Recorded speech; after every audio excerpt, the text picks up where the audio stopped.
chegar no que a PEC da blindagem realmente blinda esses parlamentares. Obrigado. Olha,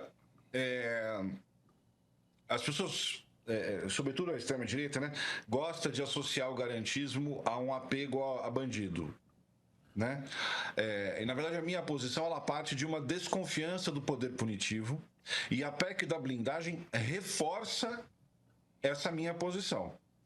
Porque o poder punitivo é historicamente exercido contra um determinado grupo de indesejáveis sociais. Então, se você olhar quem está preso na cadeia, hoje são homens jovens pretos pobres. Então, eu tenho muita desconfiança de um sistema que só enxerga essas pessoas e deixa escapar outras tantas, como querem deixar escapar agora os líderes do golpe. Né?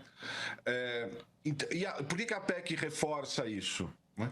Porque ela não é uma, digamos, uma compensação diante de um avanço extremo do Supremo. Né?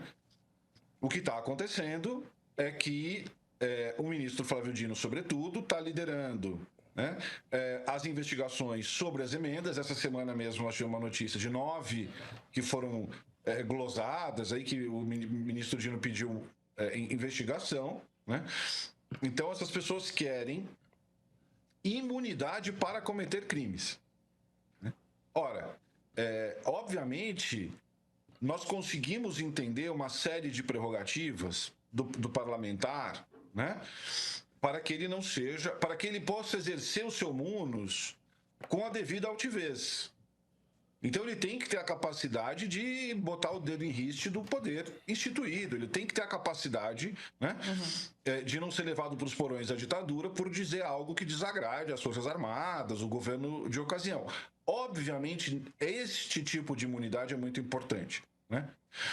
Agora, não é isso que eles querem. Né? Eles querem um salvo-conduto para cometer crime e, na hipótese de ter que julgar um coleguinha, que o voto seja feito de maneira secreta, justamente para que ele possa livrar a cara do amiguinho sem colher o ônus de ser cobrado pela população. Né? Então, isso é obviamente indecente. Né?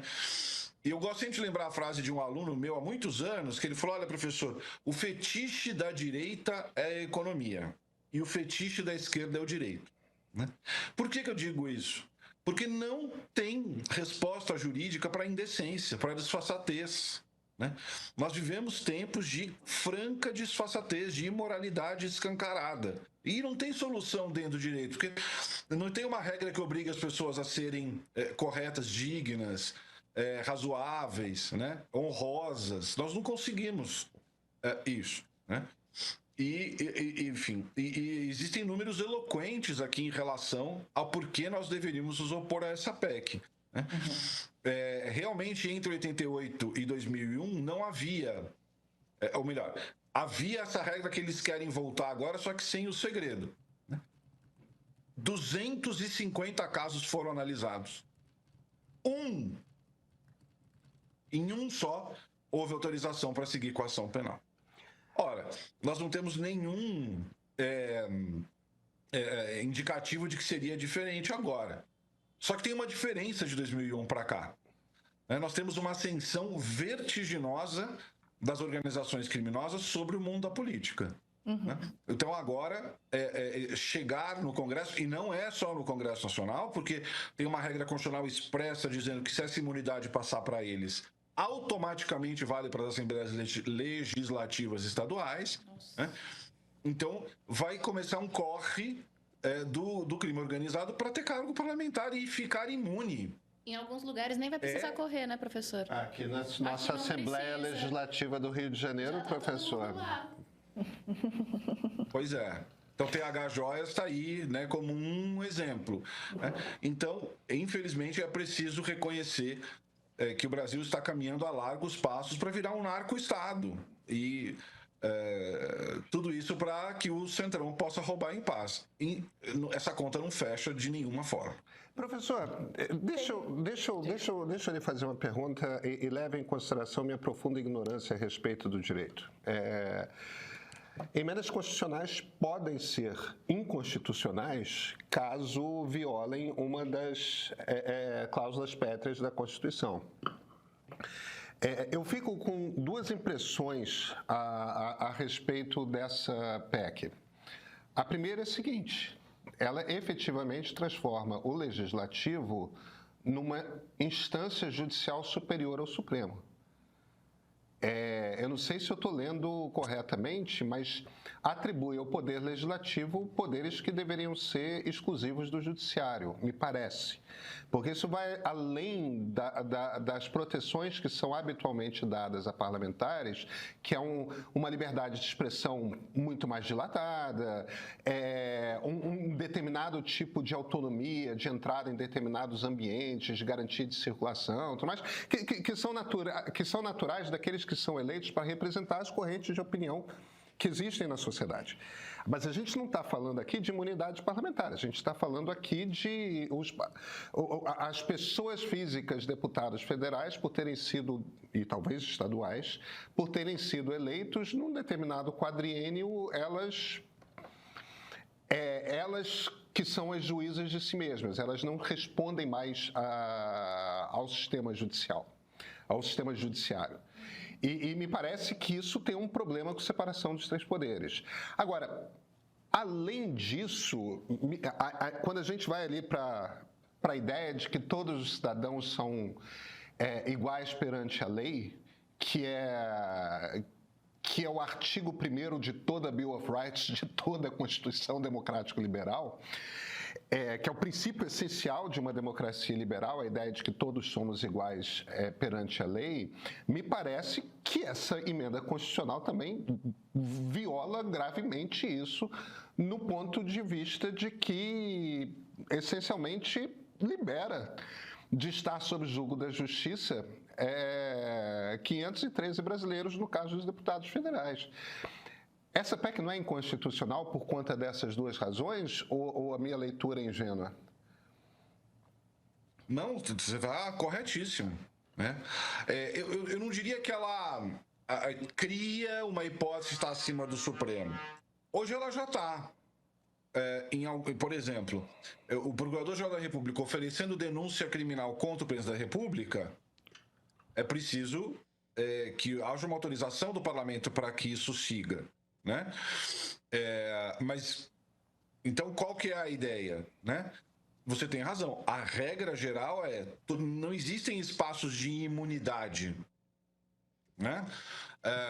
Com raras exceções, né? Então, o Brasil é signatário da Convenção de Genebra, que dá a imunidade penal para os embaixadores, o corpo diplomático, mas nós estamos falando de algo muito marginal e isso não impede que o seu país processe o sujeito. Então, é uma questão de arranjo de quem tem o poder de processar aquelas pessoas e menos um cheque em branco para cometer crime, né? Então, você dá algumas salvaguardas para que o parlamento possa exercer sua função, direito a voz, voto e tal, é uma mitigação razoável dessa isonomia, né? Agora, do jeito que está, é flagrantemente inconstitucional, porque nós vamos criar um grupo de pessoas, de novo, 007s com licença para matar. Literalmente, né? E óbvio, literalmente. Porque nem o cuidado de fazer pelo menos uma ressalva de crimes associados, eventuais crimes associados ao exercício da função, tiveram. Então, a Flor de Lis estaria imune a qualquer persecução penal. E o Debrando Pascoal... é um caso em que a Comissão de Ética demorou mais de ano para julgar. Né? Só julgaram quando ficou impossível, júri marcado. Né? Chiquinho Brazão perdeu o mandato por falta. Né? Ninguém teve coragem de enfrentar a questão no mérito. Né? Aliás, prisão essa que só foi mantida porque a votação era aberta. Se secreta fosse, teria sido revogada. Né? Então, é flagrantemente inconstitucional. Mas veja que coisa. Mais uma vez, se o Davi Alcolumbre e o Otto Alencar não atuarem de maneira profícua no Senado, mais uma vez a bomba vai voltar para o colo do Supremo. Né? E talvez até antes, viu, professor? Porque o bastidor de Brasília, neste momento, dá conta de que, na verdade, talvez os partidos governistas, o PT, notadamente, judicialize a questão por uma tecnicalidade, que é a de que o texto do primeiro turno ficou diferente do texto do segundo turno. E isso é inconstitucional na votação de uma PEC. Eu chamo isso de tecnicalidade porque, diante do mérito do que a gente está tratando, como o Pedro bem apontou, este fato é irrisório. Mas não é desprezível, porque foi parte... E a gente, não é à toa que a gente chamou o Hugo Mota de ignóbil na nossa thumb hoje, porque isso mostra... na pessoa dele, mas ele representando ali um naco considerável do Congresso, que não se preocupa sequer com o rito da votação, que dirá com o mérito. Se não se preocupa nem com o rito, então o que eles fizeram? Olha, a gente foi derrotado na questão do voto secreto, porque a diferença do texto do primeiro para o segundo turno é essa. É tão fundamental para eles que o voto seja secreto que eles jogaram as favas, o rito, e talvez sejam derrubados aí, na tecnicalidade, né? Isso acaba sendo relevante, né, professor? Pois é. Em parte, digamos, essas manobras truculentas, elas são... De novo, a história da falta do incentivo, né? Elas são tão recorrentes porque o Supremo, em regra, não mete o bedelho nisso. Ele tende a considerar isso uma questão interna, tá? O que eu acho que não é bem o caso, tá?